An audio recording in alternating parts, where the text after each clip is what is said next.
Alors Christophe le chanteur, Christophe nom de scène, Daniel Bevilacqua, né le 13 octobre 1945 à Juvisy-sur-Orge et mort le 16 avril 2020 à Brest, est un auteur, compositeur et chanteur français. En 1965, en pleine époque yéyé, une de ses premières chansons, Aline, devient instantanément un tube. Il connaît d'autres grands succès en 1973 et 1974 avec Les Paradis Perdus et Les Mots Bleus.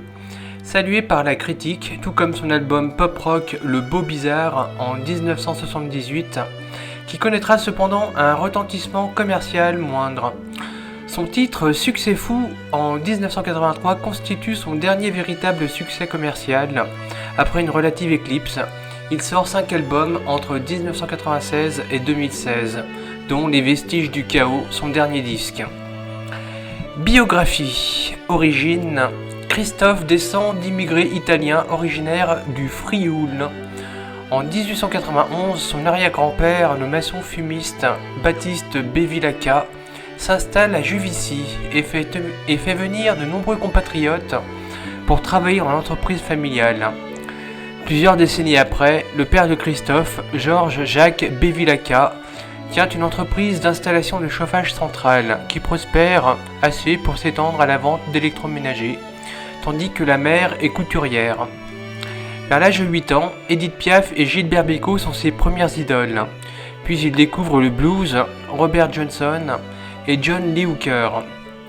Fasciné très jeune par l'American Way of Life, tel qu'il est dépeint dans les films qu'il va souvent voir au cinéma, adorant aussi les automobiles, c'est très souvent qu'il emprunte la voiture de sa mère pour conduire dans son quartier le soir. À la fin des années 1950, comme bien des jeunes de sa génération, celle du baby-boom de l'après-guerre, il est marqué par Elvis Presley et James Dean, tout en développant une passion sincère pour le rock des pionniers de la maison Sun et le blues. Il reconnaîtra avoir également été influencé par Georges Brassens.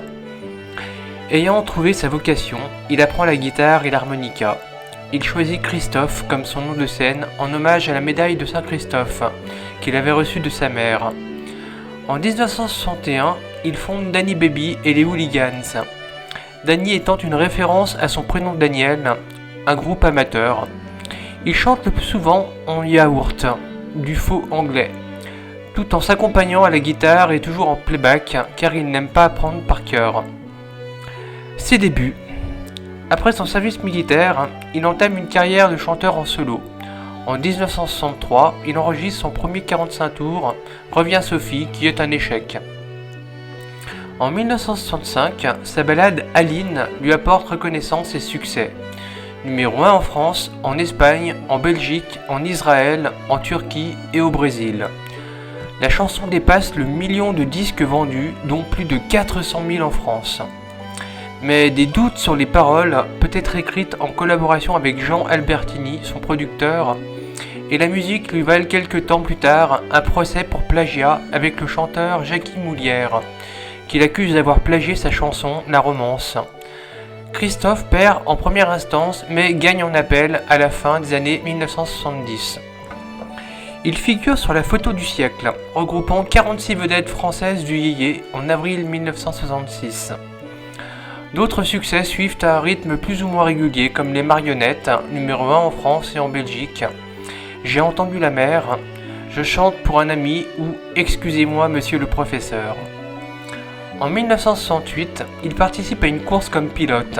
Il affectionne en effet les grosses voitures américaines comme les Cadillac. La consécration. Au début des années 70, sa popularité fléchit pendant une courte période, durant laquelle il se laisse pousser les moustaches qui, avec sa longue chevelure blonde, signera son image de Latin Lover. En 1971, Francis Dreyfus crée le label Les Disques Motors, où vont sortir désormais des albums de Christophe.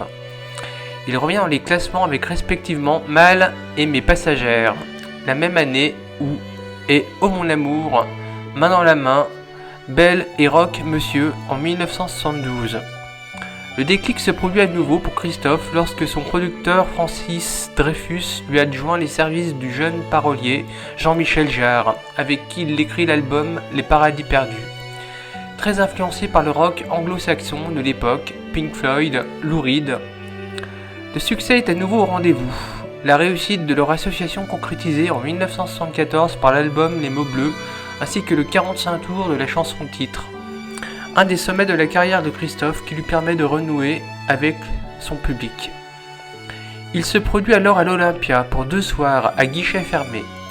En 1976, il collabore avec Boris Bergman pour Samouraï, qui contient la chanson Merci John d'être venu dédiée à John Lennon. En 1978, il publie l'album Le Beau Bizarre, au test signé de Bob Descous, qui n'a pas le succès de ses précédents, mais lui vaut les louanges de la critique. C'est un album résolument pop-rock que la Libération place parmi les 100 meilleurs albums de l'histoire du rock'n'roll. En 1980, il collabore avec son beau-frère Alan Zekan pour Pas vu, pas pris, et à la demande de son épouse Véronique, Christophe ressort le 45 tours Aline. La réédition dépasse alors le 1 million de copies en France. En 1983, son 3e plus gros succès est simple et à nouveau une ballade, Succès fou, dont il vend quelques 600 000 copies et qui achève de le cataloguer comme chanteur pour midinette. En 1984, il sort Voix sans issue en yaourt. Christophe se consacre aussi dans les années 1980 à débattre sur les plateaux télé comme le fléau de la faim dans le monde, montrant qu'il est aussi un homme d'engagement. Années 1980 et 1990. Par la suite, son rythme de travail se ralentit.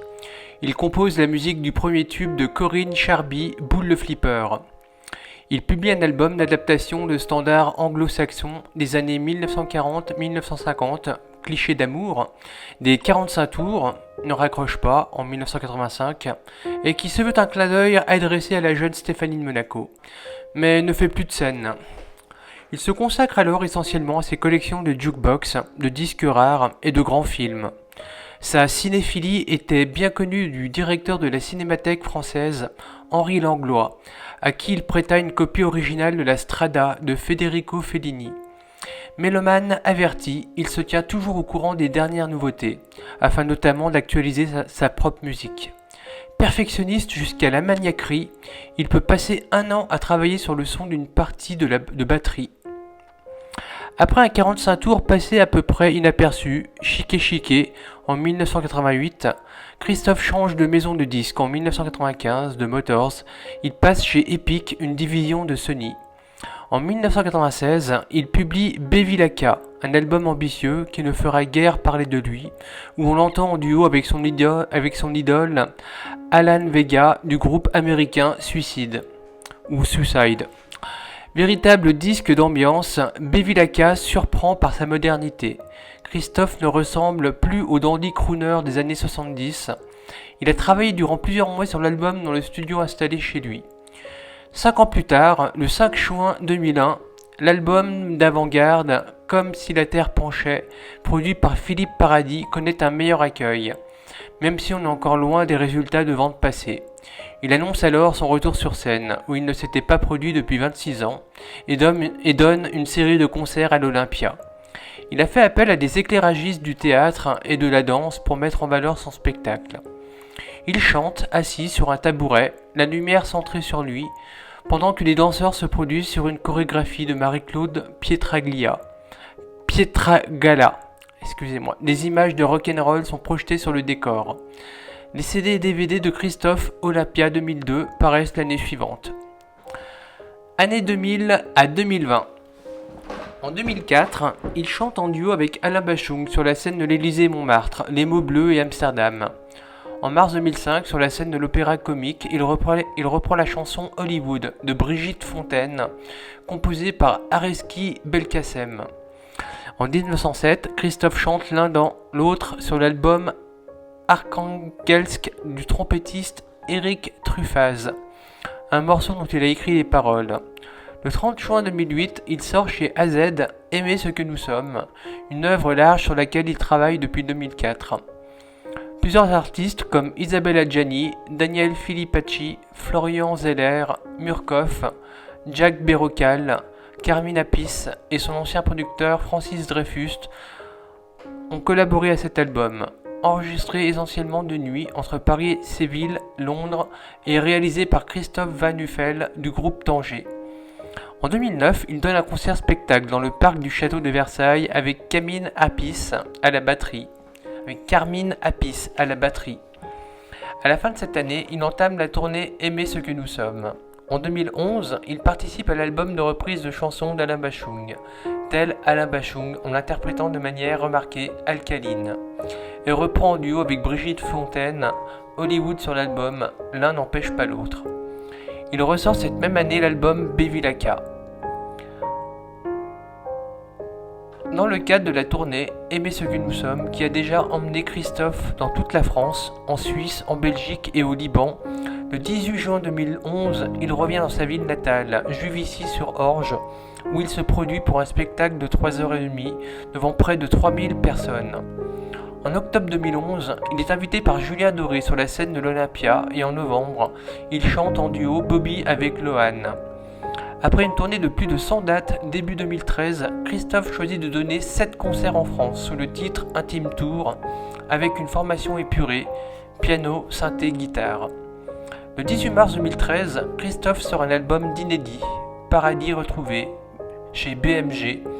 À cette occasion, le journaliste Bayon considère qu'en tant que Yéyé Minet, rockab électro dandy beauf bouddhiste à pin-up, Christophe serait ce chaînon manquant helvétien entre Adamo et Vega via Juvet.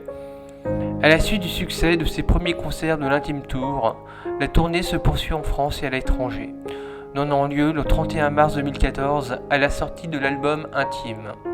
En 2016, il collabore avec Jean-Michel Jarre à l'occasion de l'album Electronica 2, The Heart of Noise, pour le morceau Walking the Mile. Christophe sort un nouvel album le 8 avril 2016, Les Vestiges du Chaos, qui reçoit un accueil critique enthousiaste. L'album comprend en duo avec Alan Vegan, l'une des idoles du chanteur. En 2019, Christophe est invité par les curateurs Martine Widmer et Marie Villemain du Centre d'art de Neuchâtel, en Suisse, à mettre en musique des entretiens qu'ils ont réalisés et montés de l'artiste suisse Olivier Mosset. Pendant plus d'une année, Christophe et Martin Wildmer collaborent sur la réalisation de ce morceau qui sortira finalement sous forme d'un maxi 45 tours en juin 2019. Ce disque étonnant et inclassable restera comme l'une des publications les plus originales, mêlant musique et art contemporain. Quelques mois plus tard, à l'occasion du vernissage de la grande rétrospective d'Olivier Mosset au MAMCO de Genève le 25 février 2020, son curateur Paul Bernard invite Martin Wildmer à penser avec Christophe le projet de la version live du disque. Cinéma. En 1967, Christophe signe la bande originale du film La route de Salina de Georges Lautner, qui restera longtemps sa seule incursion musicale dans le domaine cinématographique. En 2004, dans le film Les mots bleus d'Alain Corneau, et structuré autour de sa célèbre chanson éponyme, ce film est également illustré musicalement par nombre de ses autres chansons. On le voit en 2006 faire une très courte apparition dans le film de Xavier Giannoli, Quand j'étais chanteur, avec entre autres Gérard Depardieu et Cécile de France. D'ailleurs, sa chanson Les Paradis perdus s'imposera très vite comme la chanson titre de cette romance cinématographique moderne. En 2014, Christophe apparaît dans le film Fils de HPG, dont il compose et interprète la bande originale. Il compose également la musique d'Arrête ou je continue de Sophie Fillère, sortie en 2014, et celle de Par accident de Camille Fontaine, sortie en 2015. En 2019, il participe au film de Jeanne de Bruno Dumont, dans lequel il joue un des personnages, compose et interprète la bande originale. Vie privée. D'une liaison avec la chanteuse Michèle Thor, naît le 17 juin 1967 un fils, Romain, qu'il n'a pas reconnu. Un an plus tard, il rencontre Véronique Kahn et demi-sœur d'Alain Kahn, qu'il épouse en 1971 et avec laquelle il a une fille, Lucie, née la même année. Ils se séparent après 28 ans de vie commune sans jamais divorcer. Décès, mort. Souffrant d'un emphysème depuis longtemps, Christophe est hospitalisé pour insuffisance respiratoire à Paris le 26 mars 2020, avant d'être placé en réanimation.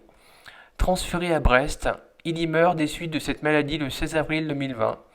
Selon le journal Le Parisien, il aurait été testé positif au virus responsable de la maladie coronavirus 2019, ce qui n'a jamais été mentionné par ses proches.